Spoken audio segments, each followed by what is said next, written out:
배꼽 인사 안녕하세요. 안녕하세요. 위클립의 문희정입니다. 이학범입니다. 오늘 해볼 얘기는 공공동물병원 이야기인데 네. 저 사실 이 기사에서 살짝 보기는 했거든요. 네. 그런데 계속 늘어날 조짐을 보이고 있다면서요? 맞습니다. 이게 2022년 4월 20일에 전남 담양군에서 전국 최초로 반려유기동물 공공진료소를 개소를 했어요. 네. 그리고 나서 2023년 8월 4일 날 순천시 반려동물 문화센터가 개관했는데요. 여기에 순천시 반려유기동물 공공진료소가 함께 문을 열었고요. 9월 22일에는 성남시립동물병원이 문을 열었습니다. 이게 화제가 됐죠. 네. 여기에 그치지 않고 김포시도 반려동물 보건소를 설립할 예정이어서 이미 수의사 채용이 끝났고요. 화성시도 시립반려동물병원을 2026년까지 만들겠다고 발표를 했고, 파주시 의회의 이혜정 의원도 최근 반려동물 보건소 설치에 관련된 근거를 담은 조례안을 발의했습니다. 2022년 4월에 최초의 공공동물병원이 생겼는데 지금 2년도 채 안 됐는지 정말 빠르게 늘고 있어요. 반려동물에 대한 관심도 높고 그리고 반려동물 양육 인구도 늘어나고 있다 보니까 뭔가 살짝 진짜 반려인들을 위한 정책이라기보다는 갑자기 이렇게 약간 바람이 부는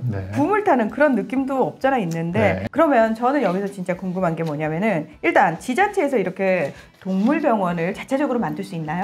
만들 수 있습니다. 수의사법 제17조에 따라서요, 국가 및 지자체도 동물병원을 개설할 수가 있습니다. 지자체가 운영하는 야생동물 구조센터 있잖아요. 네. 여기도 다 동물병원이 개설되어 있고요. 또 뭐 경기도의 경우에는 뭐 도우미견 나눔센터, 반려마루 여주 등에도 지자체가 운영하는 동물병원을 가지고 있습니다. 근데 말씀하신 야생동물센터나 다른 지자체 동물병원은 말 그대로 야생동물 또 유기동물만을 진료하기 위한 거잖아요. 네, 그러니까 지자체 사업에 따라서요. 그런데 아까 이제 말씀하신 공공동물병원에는 반려라는 이름이 들어가요. 그래서 반려유기동물 공공진료소나 반려동물 보건소 이런 느낌이란 말이죠. 앞에서 말한 그 야생동물센터 이런 거하고 좀 달라요. 맞습니다. 지금 바로 그 부분이 지금 논란이 되고 있습니다. 현재 늘어나고 있는 공공동물병원은 유기동물뿐만이 아니라 일반 시민의 반려동물까지 진료를 좀 하고 있어요. 이게 세금을 써서 운영하는 공공동물병원에 일반 반려동물 진료까지 하는 게 말이 되냐, 이런 지적이 나오고 있습니다. 에이, 뭐 아무나 가면 다 진료해주는 게 아니고 그래도 제한이 있겠죠, 당연히. 네, 제한은 좀 있긴 있습니다. 네. 뭐 공공동물병원마다 좀 차이를 보이긴 하지만요. 기초생활수급자, 차상위 계층 같은 저소득층, 그리고 장애인이 키우는 반려동물, 그리고 65세 이상 시민이 키우는 반려동물 등이 대상이 됩니다.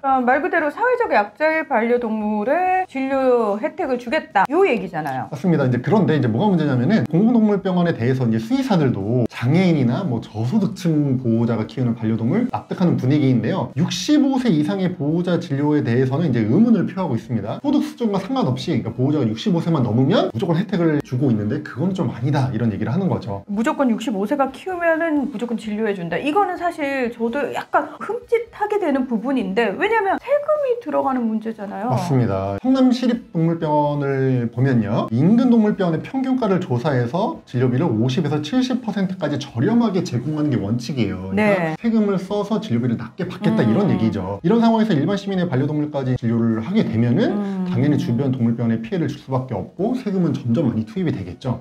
그래서 이제 공공동물병원을 설립하기 전에 이 지자체가 좀 지역 수의사회랑 먼저 좀 논의를 하고, 그리고 이제 공공동물병원이 늘어나는 만큼 이 진료 대상을 좀 명확하게 정하는 과정이 필요하지 않나 생각이 됩니다. 담양, 순천, 성남에 생겼고 김포도 곧 생긴다고 하고 화성, 파주도 설립 추진 중에 있다라고 말씀을 드렸는데 곧 총선도 있잖아요. 이렇게 되면 뭐 공약 중에 이런 얘기가 나올 수도 있겠다라는 생각이 드는데 저는 공공동물병원에 대해서는 굉장히 찬성해요. 너무 좋다고 생각을 하는데 문제는 뭐냐면 명확한 기준이 모두가 인정할 수 있는 사회적 약자에 대해서는 저는 혜택 주는 거 100%, 200% 찬성하는데 이게 결국 또 세금이 투입되다 보면 또 비반려인들도 있잖아요. 그래서 조금 사회적 합의를 조금 더 거치면 어떨까? 어느 계층까지 이 부분을 조금 허용해 줄 것인지에 대해서는 조금 더 신중하게 논의를 하는 과정이 필요하지 않나. 그런 조심스러운 건의사항을 한번 드려보겠습니다. 자, 오늘 위클리 벳은 여기서 마무리하겠습니다. 함께 해주셔서 고맙습니다. 감사합니다.